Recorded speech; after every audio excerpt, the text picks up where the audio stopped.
Olá pessoal, mais uma aula do nosso curso de Engenharia de Software baseado no livro do Ian Sommerville. Desta feita, continuamos com o capítulo 4, a questão da engenharia de requisitos. Nosso tópico desta aula é exatamente a validação de requisitos. Então veja que nós explicamos o que eram requisitos, requisitos funcionais, não funcionais, requisito de domínio, requisito de negócio, mostramos a questão da licitação, as fases, etc. E aí nós entramos agora na fase de validação. O que é essa validação? É checar se os requisitos estão corretos, se eles têm legalidade, se eles têm a ver com o domínio da aplicação, com a empresa e coisa do tipo. Então vamos ver alguns tipos de validações de requisito que nós podemos ter. Primeiro, verificação de validade. Um usuário pode pensar um sistema que não é necessário. Por exemplo, vamos fazer um sistema para calcular a distância daqui para a Lua. A gente já tem essa informação, então isso não precisa, né? Um sistema para executar determinadas funções que não tem sentido e tal. Então, no entanto, a maior reflexão e a análise mais aprofundada é para identificar as funções que são necessárias, adicionais ou diferentes. Os sistemas têm stakeholders, têm responsáveis, têm pessoas que são as donas desses sistemas. E elas têm necessidades e visões diferentes. Então isso é importante fazer essa análise para saber se os requisitos levantados são válidos. Verificações de consistência é o item 2. Requisito no documento não deve entrar em conflito. Então vamos supor aquela história. Devo fazer a atividade A. Aí alguém lá na frente diz, não, a atividade A é proibida de fazer. E agora, eu faço ou não faço? Então isso gerou um problema de inconsistência. Então é preciso checar, porque tem um conflito claramente aqui. Então você precisaria chamar os dois responsáveis pelos setores, ou as pessoas onde você levantou a informação, a ideia da rastreabilidade, né? Então, quando no próprio formulário você tem que levantar, registrar onde apanhou essa informação, esse requisito, para poder chamar as pessoas para conversar, para chegar num acordo. Verificações de completude. O documento de requisito deve incluir requisitos que definam todas as funções e as restrições pretendidas pelo usuário. Então, de repente, você vamos, por exemplo, entrar com um determinado valor numérico. Então, um valor numérico. Tá, esse valor é o quê? Ele é um número real, ele é um número inteiro. O valor mínimo válido qual é? Pode ser negativo, pode ser positivo e tal. Então, isso precisa estar amarrado. Então, essas restrições aí precisam estar na definição, né, do requisito, porque senão vai dar problema. Esse é um número decimal, é um número inteiro? Então são questões que têm que estar amarradas, definidas. 4. Verificações de realismo, né? Então veja bem, o cara está pedindo uma coisa que você não tem condição de fazer. Então o que é que acontece? Se você não tem condição de fazer, esse requisito ele é inviável, né? Então ele não é possível, né? Então essas verificações devem considerar o orçamento, o cara está pedindo uma tecnologia que é caríssima, a empresa não pode comprar. O cronograma, por exemplo, está muito estreito, muito, né, restrito, então você vai ter problema. Então a questão da factibilidade. Eu posso comprar, essa tecnologia está disponível, ela está ao alcance da minha empresa, então são questões para você levar em conta aqui no item 4. 5. Verificabilidade, né? Então aqui é a história, eu posso fazer isso, né? Então eu tenho que checar, né? Então você, para evitar potencial conflito entre o cliente e o contratante, os requisitos do sistema devem ser possíveis de verificação. Isso significa que você deve ser capaz de escrever um conjunto de testes que demonstre que o sistema entregue atende a cada requisito específico. Então deve ser testável, né? Deve ser possível de fazer aquela função que foi pedida, aquele requisito que foi pedido. Então ele deve ser verificável, né? Eu devo poder demonstrar que funciona. Então veja, aqui você tem um gráfico, também lá do nosso autor, do Sommerville, que mostra a validação de requisito. A análise etnográfica, como nós falamos a história da cultura da empresa e tal, você analisa antes, realiza reuniões de prestação de contas e tal, dá um foco, um ajuste na questão da análise dessa cultura da empresa, tá certo?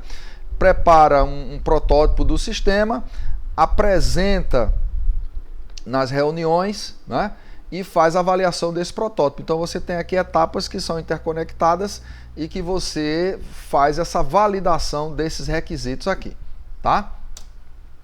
Bem, uma vez você levantando fazendo a análise desses requisitos, faz a validação, você vai precisar gerenciar, que é a fase mais, vamos dizer assim, complexa e duradoura e tal. Então, o primeiro estágio desse gerenciamento é o planejamento, tá certo?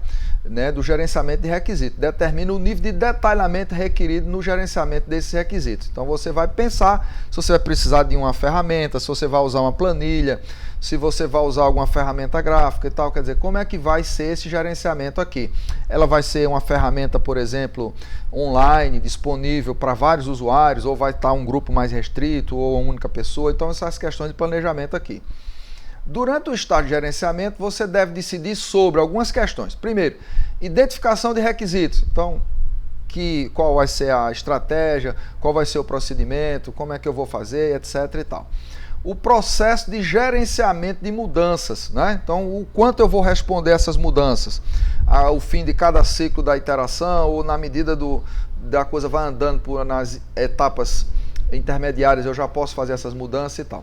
Política de rastreabilidade. Então, como é que eu vou saber de onde se originou, né, um determinado requisito? Então, como é que eu vou lidar com isso aqui? Isso vai ser restrito, vai ser uma coisa pública, eu vou usar uma ferramenta ou não, tal.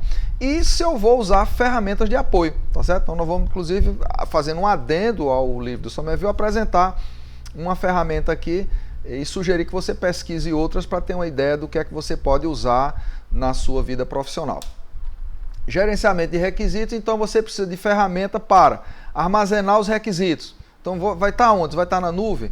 Quem vai ter acesso? Quem pode mudar? Quem é que vai poder contribuir, etc. e tal.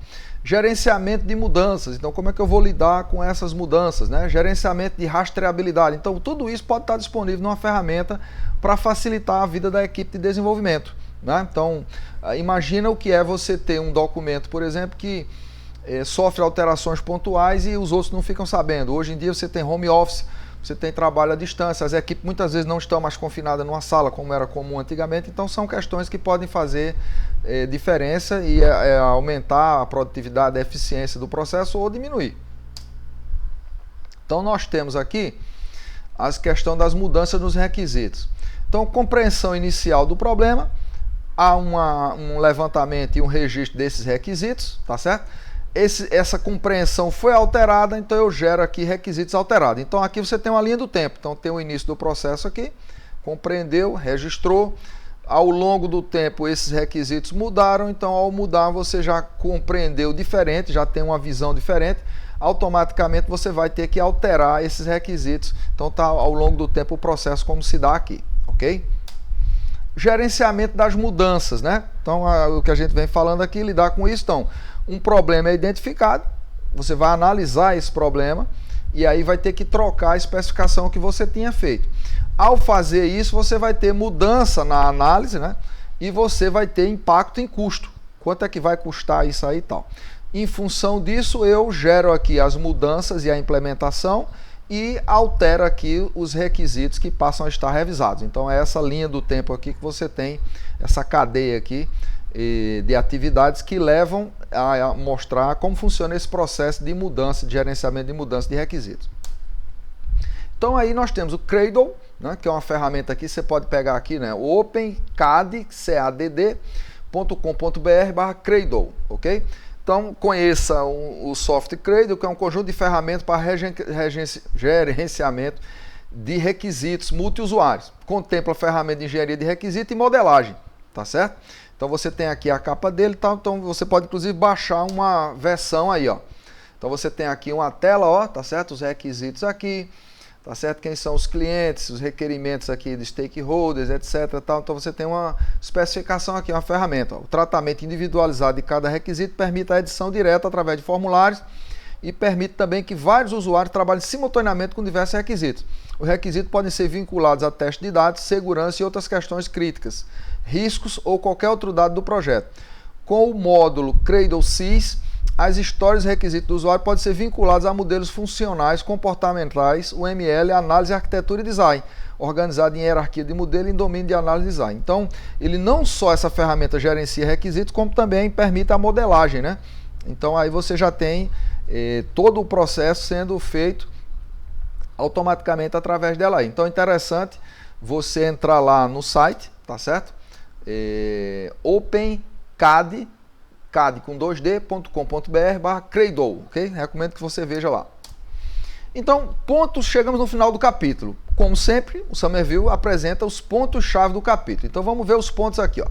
Os requisitos para um sistema de software estabelecem o que o sistema deve fazer e define as restrições à sua operação e implementação, ok? Então, o que a gente viu aqui, que requisito tem a ver com o que o sistema faz e quais são as restrições sobre as quais ele deve funcionar.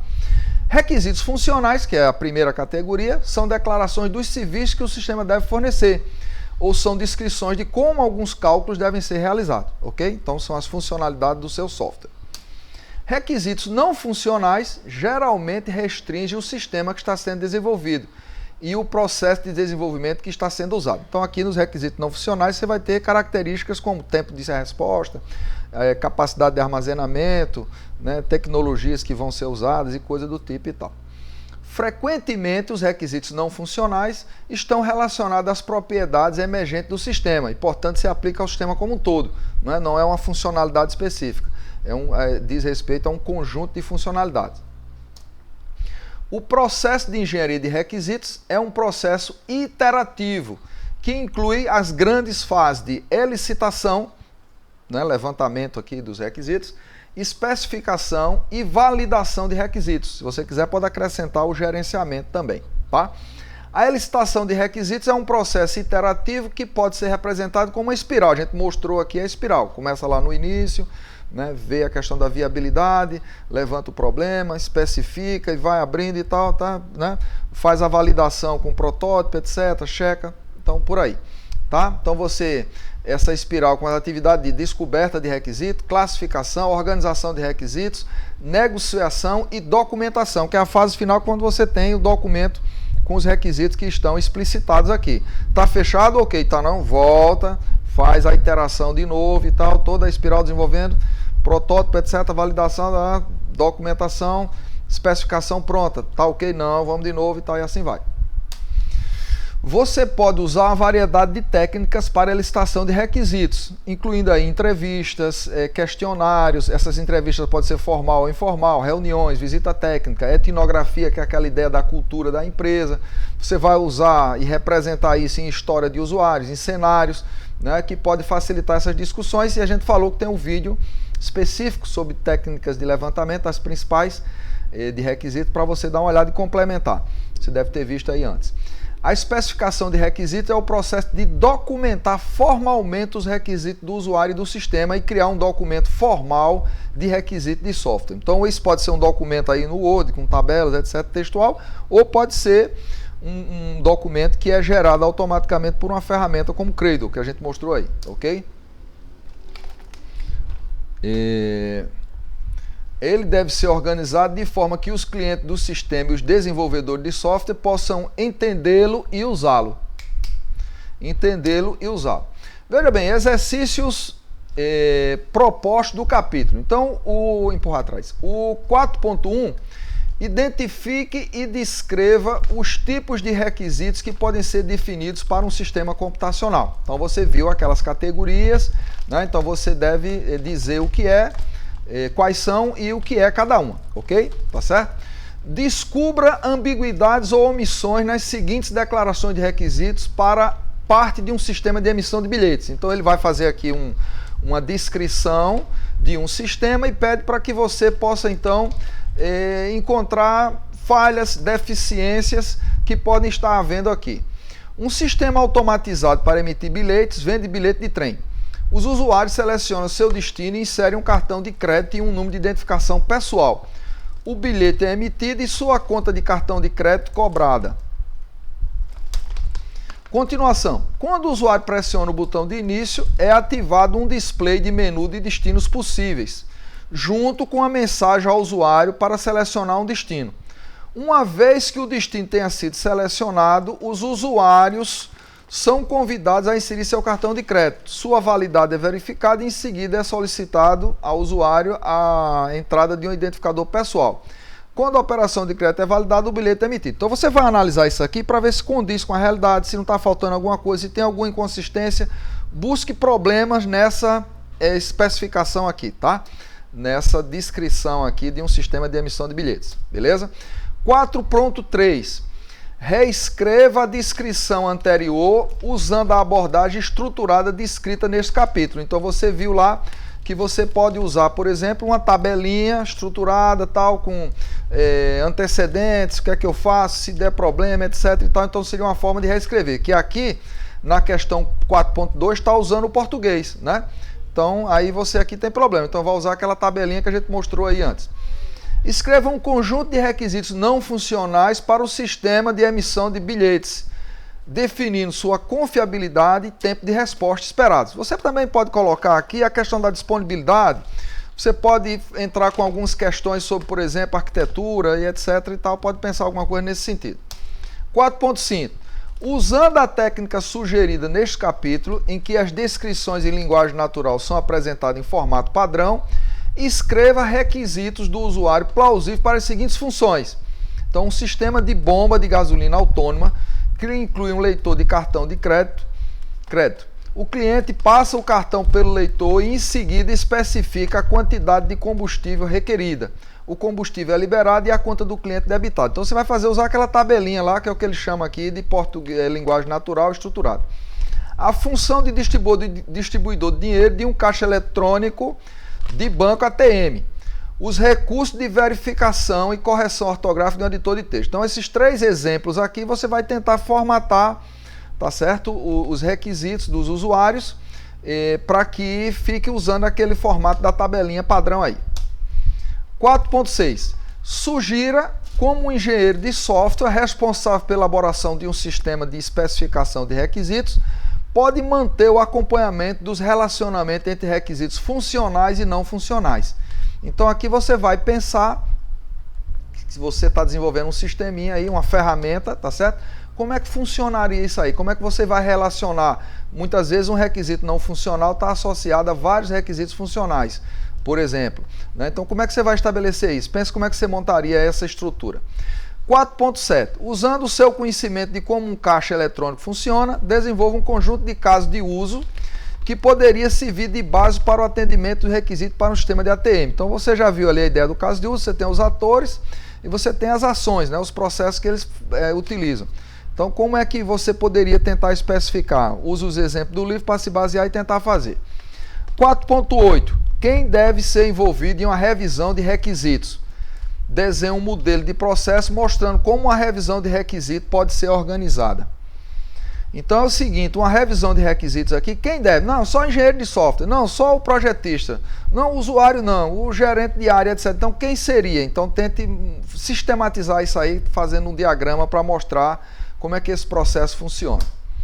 4.9. Quando mudanças emergenciais precisam ser feitas em sistemas, o software do sistema pode precisar ser modificado antes de serem aprovadas as mudanças no requisito. Sugira um modelo de um processo para fazer essas modificações de modo a garantir que o documento de requisitos e a implementação não se tornem inconsistentes. Então, como é que você modelaria esse processo aí para atender esses requisitos aqui? E a última questão, 4.10. Você está trabalhando com um usuário de software que contratou seu empregador anterior. Juntos, buscam desenvolver um sistema para ele. Você descobre que a interpretação dos requisitos para a sua empresa atual é diferente da interpretação do seu empregador anterior. Discuta o que você deve fazer em tal situação. Você sabe que os custos para o seu atual empregador aumentarão se as ambiguidades não forem resolvidas. No entanto, você também tem a responsabilidade da confidencialidade com o seu empregador anterior. Então veja que aqui é um conflito ético.